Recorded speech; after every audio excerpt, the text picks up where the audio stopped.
বন্ধুরা, আমি ঝর্ণা। আপনারা দেখছেন ঝর্ণা তুষার ব্লগস চ্যানেল। অ্যালোভেরা নিয়ে অনেকেরই প্রশ্ন থাকে যে অ্যালোভেরা চারা গাছ নাকি মরে যায়।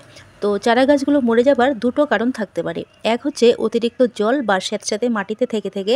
২ নম্বর হচ্ছে অতিরিক্ত রোদে বা জলের অভাবে। দুটো কিন্তু উল্টো উল্টো কারণ। তবে দেখতে হবে আপনার গাছের ক্ষেত্রে কোন ব্যাপারটা ঘটেছে। আমার অ্যালোভেরা গাছগুলো শীত অপেক্ষা গরমে বেশি চারা দেয়। দেখুন, এগুলো নিজেরাই চারা গাছ, তবুও আবার নতুন করে চারা দিচ্ছে। তো এই টবটার ক্ষেত্রে কি হয়েছে দেখুন, বৃষ্টির জলে ড্রেন সিস্টেম বন্ধ হয়ে অনেক জল জমে রয়েছে। আমি সকালবেলায় এটা দেখেছি এবং টবটাকে তৎক্ষণাৎ কাত করে রেখেছিলাম এবং বিকেলে এসে সোজা করেছি।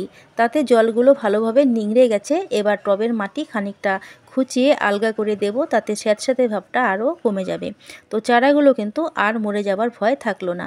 অন্যদিকে অতিরিক্ত রোদে চারা গাছগুলো রাখা যাবে না। শেডের মধ্যে অথবা অন্য গাছের ছায়াতে রেখে দিতে হবে।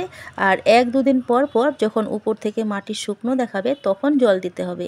এইভাবে কিন্তু রোদে থাকা চারাগুলোকেও বাঁচানো সম্ভব।